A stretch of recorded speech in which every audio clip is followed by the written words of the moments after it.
ప్రభునందు నాకు అత్యంత ప్రియమైన దేవుని బిడ్డలారా, మీ అందరికీ మన ప్రభువును ప్రియరక్షకుడైన యేసుక్రీస్తు వారి పేరిట నా యొక్క శుభాభివందనములు తెలియజేస్తున్నాను.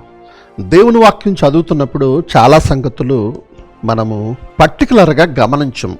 మరి ముఖ్యంగా తెలుగు బైబిల్ కలిగిన మనము రాయబడిన ప్రతి సంగతి మనకు అర్థమవుతుంది కదా, మనకు తెలిసిన భాషే కదా, మనకు కనబడే అక్షరాలే కదా అనే అక్షర జ్ఞానముతో ఆలోచనతో ప్రతి సంగతిని తీక్షణంగా పరిశీలించము.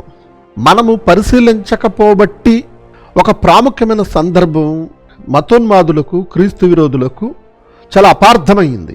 యేసుక్రీస్తుని మతోన్మాదులు తాగుబోతూ, తిరిగిపోతూ లేదా తిండిపోతూ అనే మాటలు యేసుక్రీస్తు వారిని, యేసును దూషించడం మనకు తెలుసు. హేతువాదులు, నాస్తికులు, క్రీస్తు విరోధులైన వారు కూడా బైబిల్లో ఇలాంటి సందర్భాలను తీసుకుని బైబిల్ని తప్పుబట్టిన అనేకమైన భాగాలు ఉన్నాయి. వాటిలో ఒకటి యేసుక్రీస్తు వారు తాను కానా వివాహంలో ఆయన చేసిన మహత్కార్యము. నీటిని ద్రాక్షారసముగా చేసిన ఈ సందర్భంలో మతోన్మాదులు కానీ అటు విరోధులు కానీ ఆ సందర్భాన్ని తప్పుగా అర్థం చేసుకుని యేసుక్రీస్తు వారు ఆ చేసిన ద్రాక్షారసం మత్తునిచ్చే ద్రాక్షారసం కాబట్టి, ద్రాక్షారసం అంటేనే మత్తునిచ్చేది, ఆయన మత్తునిచ్చే ద్రాక్షారసం చేశాడు. కానీ క్రైస్తవులు కవరింగ్లు చేస్తూ ఉంటారు, అది పులిసిపోయిన తర్వాత అలా అయిందని, అదయిందని, ఇదయిందని మాట్లాడతారు అంటూ మతోన్మాదులు అనేక రకాలైన మాటలు, నిందలు బైబిల్పై వేశారు. ఇక క్రైస్తవులైన వారు పూర్తి అవగాహన లేకపోతే, బైబిల్ చదివే విధానం తెలియకపోతే, మిగిలిన భాషలపై, మూల భాషపై పట్టు లేకపోతే ఆ వచనం చదవగానే అవును కదా, అలాగే ఉంది కదా అని అనిపిస్తుంది. కానీ మీకు తెలుసా, తెలుగు బైబిల్ అనువదించేటప్పుడు ఎందుకోసం కొన్ని లేని కాని పదాలు చేర్చారు అన్నది ఎప్పటికీ నాకు బోధపడదు. హిబ్రూ బైబిల్ని, గ్రీకు బైబిల్ని చదువుతున్నప్పుడు ఆ గ్రామర్ మిస్టేక్స్ ఏమన్నా చేశారా, వారికి అర్థం కాక, వ్యాకరణం అర్థం కాక తెలుగులో ఉన్న పదాలను జోడించేశారా అని అనిపిస్తూ ఉంటుంది. ఇంతకీ ఏముందండి అక్కడ వేరే పదం ఏమైనా ఉందా, అలాంటి సందర్భం ఏమైనా ఉందా, వచనం అలాగే కనబడుతుంది కదని మీరు అనొచ్చు. ఒకసారి చూద్దాం. ఈ యోహాను సువార్త 2:10 ఇక్కడ మీకు అదే వచనాన్ని మీకు చూపిస్తున్నాను. ప్రతివాడు అంటే యూదులకు ఒక సంప్రదాయం, తమ దైనందిన జీవితంలో ద్రాక్షారసం అనేది సాధారణ పానీయము వాళ్ళకి. ఎందుకంటే ఆ దేశంలో యూదులు, ఇశ్రాయేలీయులు బ్రతికిన కాలంలో వారికి ప్రధాన పంట నేటికి ద్రాక్ష నుండి వచ్చే ఆ రసం, ద్రాక్షలు కానీ ద్రాక్ష రసము కానీ అది చాలా ప్రధానమైనది, జీవనాధారమైనది, జీవనోపాధికి సంబంధించినది, వారికి నిత్య పానీయము, మద్యము కాదు. కానీ ద్రాక్షారసమును బట్టి మద్యమును తయారు చేశారు. ద్రాక్షారసము పులియబెడితే మత్తినిచ్చే పదార్థముగా కూడా అది మారుద్ది. కానీ వారు మత్తు పదార్థముగా కానీ మద్యముగా కానీ వారు నిత్య కృత్యముగా దానిని వారు సేవించేవారు కాదు. కానీ వారికి అది నిత్య పానీయము.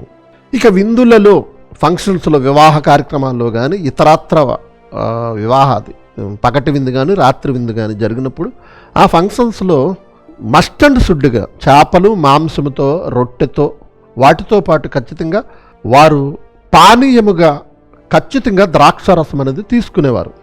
ఇది యూదులకున్న ఆచారము, యూదులకున్న సంప్రదాయము. నేటికి ఇది జరుగుద్ది. ఇక యేసుక్రీస్తు వారు కూడా ప్రభు బల్ల భోజనం, తాను అప్పగింపబడిన రాత్రి విందులో కూర్చున్నప్పుడు, భోజనమును కూర్చున్నప్పుడు రొట్టె తిన్నారు, ద్రాక్షారసం తాగారు.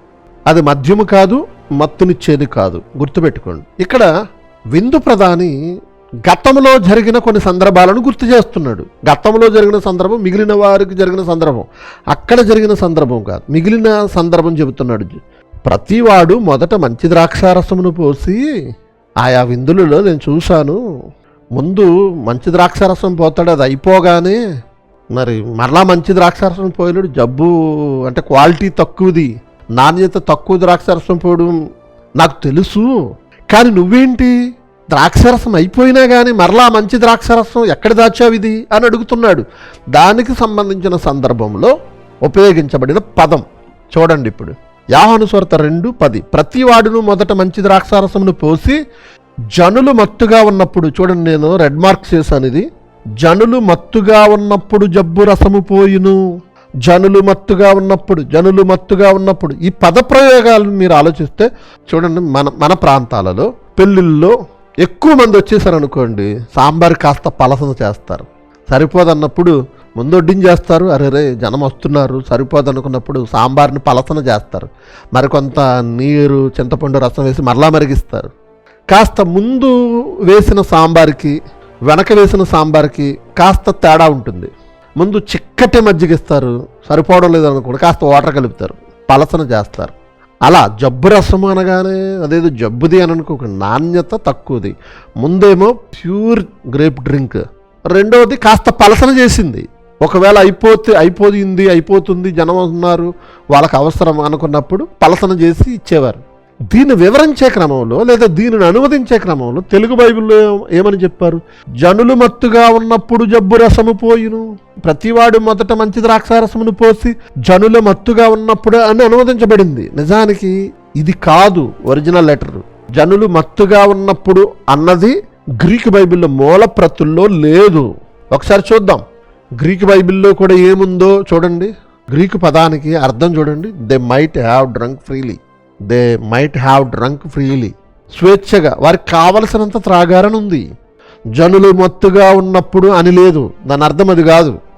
వేరే సందర్భంలో మత్తుగా ఉన్నప్పుడు అనే ఇదే పదము ఉన్నదని ఒకవేళ అలాంటిది ఏదన్నా తెలుగు బైబిల్లో ఆలోచించి జోడించేశారా, వారు అనుకున్నది జోడించేశారో తెలీదు. జనులు మత్తుగా ఉన్నప్పుడు అని లేదు ఒరిజినల్ బైబిల్లో. గ్రీక్ బైబిల్లో మూలప్రతుల్లో ఏమనుంది? They might have drunk freely.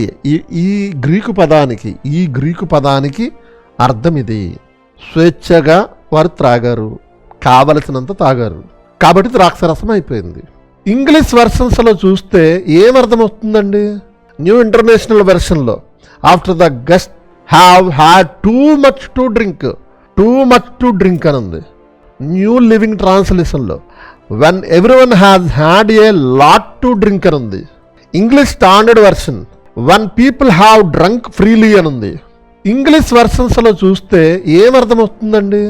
వారు స్వేచ్ఛగా త్రాగారు, కావలసినంత త్రాగారు, ఎక్కువ త్రాగేశారు, అయిపోయింది. ద్రాక్షరసం అయిపోయిందంటే అర్థం ఏంటి? తాగి మత్తులయ్యారని కాదు కదా. ద్రాక్షరసం అయిపోయింది. ఎందుకు అయిపోద్ది? వెనకాల కోసం ఆలోచించకుండా ఇంకా జనులు వస్తున్నారన్న సంగతి ఆలోచన. ముందున్నవారు డ్రింక్ ఎక్కువ తాగేశారు, మత్తెక్కించినంత తాగారు అని కాదు దాని అర్థం. జనులు పురుషులు స్త్రీలు పిల్లలు అందరూ ఉన్నారు. ఆ ఫుడ్ అందరూ తిని అందరూ త్రాగే డ్రింక్ అది సాధారణ పానీయము ద్రాక్షరసము వాళ్ళకి. కాబట్టి వారు కావలసినంత త్రాగారు అని అర్థం. వారికి లిమిట్ లేదు అక్కడ. ఇప్పుడు చదవండి, నేను గ్రీక్ బైబిల్లో చూపించినది ఇంగ్లీష్ బైబిల్లో చూపించినది ఇక్కడ పెట్టి చదవండి. ప్రతి వాడును మొదట మంచి ద్రాక్షారసమును పోసి వారు స్వేచ్ఛగా త్రాగిన తర్వాత, అంటే ద్రాక్షారసం అయిపోయినప్పుడు జబ్బు రసం అనగా నాణ్యత లేనిది లేదా పలసన రసము పోయిను. అలా ఉందా, లేక మత్తునిచ్చేది అని ఉందా? గడిచిన ఫంక్షన్స్లో నేను చూసిన విందులలో అలా చేసేవారు. కానీ పెండ్లి కుమారుడితో మాట్లాడుతున్నాడు విందు ప్రధాని. నీవైతే ఇది వరకును మంచిది జాగ్రత్త పెట్టావన్నమాట. ఎందుకంటే యేసుక్రీస్తు వారే నీటిని ద్రాక్షరసంగా చేశాడన్న సంగతి వారికి తెలియదు, పరిచారకులకే గాని విందు ప్రధానికి తెలియదు. విందు ప్రధానికి తెలియదు కనుక ఆ విందు ప్రధాని పెండ్లి కుమారుడితో చెబుతున్నాడు, నేను చూచిన అనేకమైన ఫంక్షన్స్లో మంచి ద్రాక్షరసం ముందు తాగేస్తారు, అది అయిపోయిన తర్వాత నాణ్యత లేనిది ఏదో పోస్తారు, కానీ నీవేంటి మంచిది ముందు నుంచే దాచిపెట్టావు అని అంటున్నాడు. ఇదండి దాని అర్థం.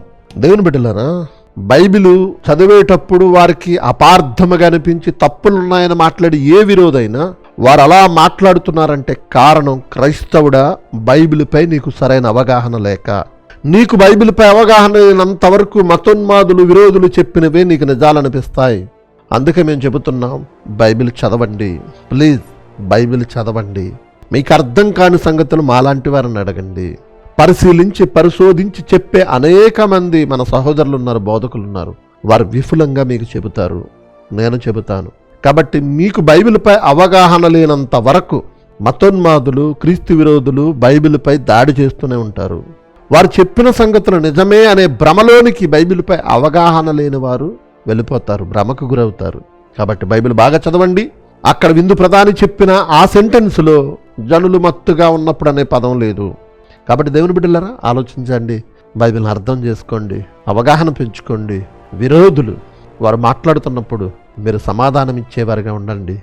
వారికి సమాధానం ఇవ్వకపోయినా ఆ వీడియో లేదా ఆ వారి మాటలు విన్నవారినైనా వారికి కనువిప్పు కలిగించడానికి మీరు బైబిల్ బాగా తెలిసిన వారిగా ఉండండి.